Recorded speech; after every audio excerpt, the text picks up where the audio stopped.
तो भौतिक का क्वेश्चन यानी क्या पूछा गया है, 1 नंबर का क्वेश्चन देखिए, ये सब यानी प्रीवियस क्वेश्चन यानी जो पूछा गया क्वेश्चन, ठीक है जी। तो जब प्रकाश एक माध्यम से दूसरे माध्यम में जाता है तब अपवर्तन होता है।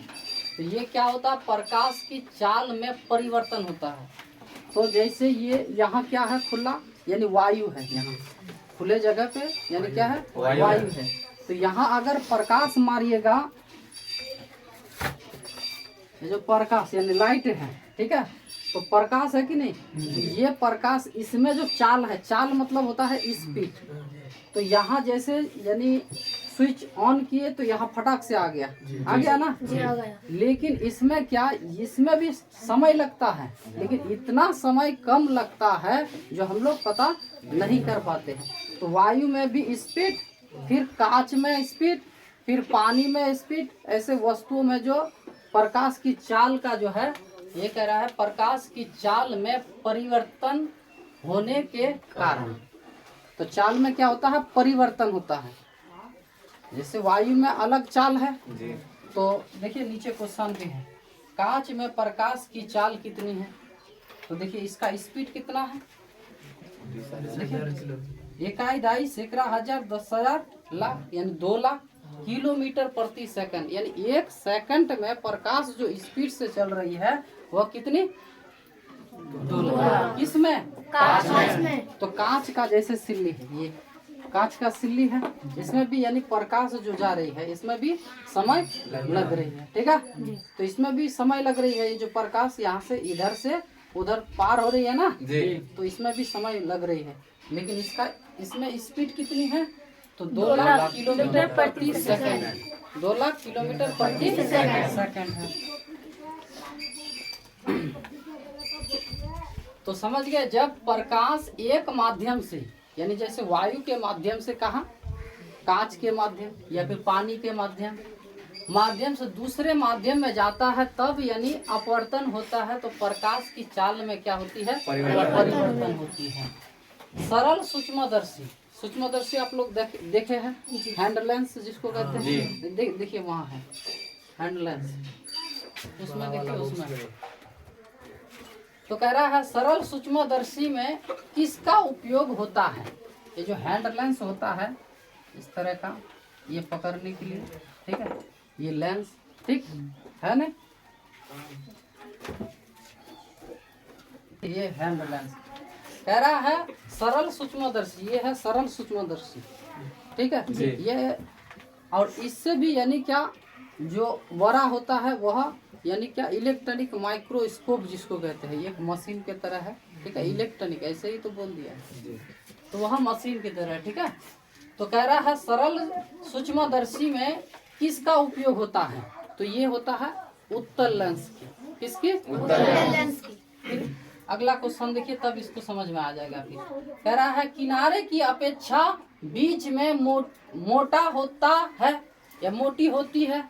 तो देखिए ये जो क्या है आंसर, उत्तल लेंस। तो ये उत्तल लेंस है। उत्तल लेंस में क्या होता है, बीच में क्या होता है, मोटा, और किनारे पतला होता है, ठीक है जी। तो वही कह रहा है यानी सरल सूक्ष्मदर्शी में किसका उपयोग होता है, उत्तल लेंस का।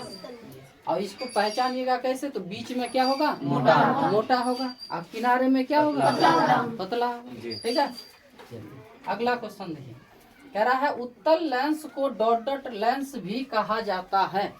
उत्तल लेंस जो है, इस लेंस को और कौन सा लेंस कहा जाता है, तो ये कह रहे हैं क्या, अभिसारी लेंस। तो अभिसारी क्या होता है, और देखिए ये भी क्वेश्चन देख लीजिए एक कट्ठे।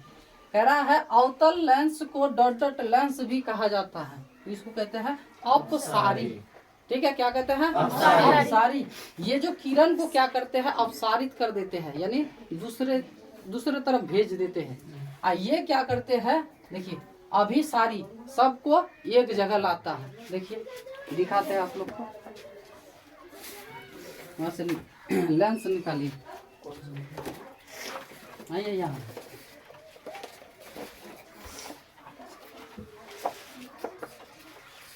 पकड़िए इसको, इधर से पकड़िए,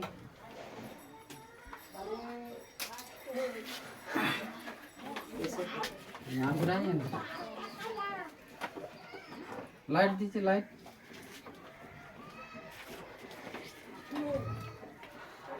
ये देखिए किरण जो है ये समांतर के यानी एक दूसरे के समांतर है। और कह रहा है देखिए उत्तल lens co dot dot lens भी कहते हैं। क्यों कहते हैं? ये किरण को, ये चारों जो किरणें है ना, ये चारों किरण को क्या करेगा? अभिसारित करेगा, एक जगह कर देगा। तो देखिए ये क्या कर रहा है? एक जगह कर रहा है, एक जगह कर रहा है ना जी। तो इसी को कहते हैं क्या? अभिसारी। क्या कहते हैं? अभिसारी। और फिर नेक्स्ट क्वेश्चन देखिए, कह रहा है अवतल lens co dot dot lens भी कहा जाता है। तो ये क्या कह रहा है? अपसारित। ये अपसारित कर देगा। देखिए ये देखिए दिखाई दे रहा है, अपसारित कर रहा है ना, यानी इधर उधर भगा रहा है साइड में। ये क्या कर रहा था? ये जगह। तो इसको क्या कहते हैं? अभिसारी। इसको कहते हैं अपसारी। ये दोनों क्या है? लेंस है। ये है उत्तल लेंस और ये है आपका अवतल लेंस। समझ गए बात? चलिए बंद कीजिए इसको। अभी देखिए नेक्स्ट क्वेश्चन क्या है? 6 नंबर। पानी में प्रकाश की चाल कितनी होती है? पानी में तो अगर एक बाल्टी पानी लीजिएगा तो एक बाल्टी में आपको उतना सा यानी मालूम नहीं चलेगा, ठीक है, क्योंकि इसका जो चाल जो है, स्पीड जो है, इतना स्पीड है, ये सेकंडों में चल रही है, सेकंडों में। अगर किलोमीटर में, इतना भी किलोमीटर में जा रही है तो ये हवाई जहाज भी नहीं, ठीक है, हवाई जहाज को भी दिखेगा तो यानी आपको दिखाई देगा, तो इतना स्पीड भी नहीं है। तो ये कितना है? 2,25,000 किलोमीटर प्रति सेकंड पर ये जो प्रकाश जो है यानी पानी में इस पार से उस पार जो जा रही है, इसमें स्पीड जो होगी, तो स्पीड कितनी होगी? 2,25,000। किसमें? पानी में। और कांच में कितनी होगी? देखिए कांच में प्रकाश की चाल कितनी होगी? 2 लाख किलोमीटर प्रति सेकंड। यहाँ देख लीजिएगा सेकंड, कहीं पर आवर रहेगा यानी एच रहेगा, ठीक है, यानी घंटा नहीं, ये सेकंड में जा रही है, इसलिए हम लोग को प्रतीत नहीं होती है यहाँ से जो यहाँ जा रही है। तो वायु में प्रकाश की चाल, ये वायु है ना, तो वायु में प्रकाश की चाल, ये तो हर जगह वायु है, तो इसमें कितना है? 3 लाख किलोमीटर प्रति सेकंड। तो सबसे ज्यादा किस में है? वायु में। तो ऑप्शन दे देगा आपको, जैसे दे दिया पानी, तो कांच और वायु कह देगा, यानी चारों दे देगा। निम्न में से किस में न्यूनतम प्रकाश की चाल है? कहेगा आपको निम्न में, तो निम्न में 4 दे देगा, पानी दे दिया, कांच दे दिया, वायु दे दिया। तो कह रहा है निम्न में किस में प्रकाश की चाल न्यूनतम है? तो किस में होगा? कांच में। कांच में कितनी है? 2 लाख। और पानी में कितनी है? 2,25,000। तो निम्न जब बोलेगा तो किसमें? और उच्च जब बोलेगा वायु में। वायु में प्रकाश की चाल क्या होती है? ज्यादा होती है, ठीक है। और कांच में क्या? उससे कम होती है, ठीक है। पानी से भी क्या होती है? कम होती है। समझ गए बात? ठीक है।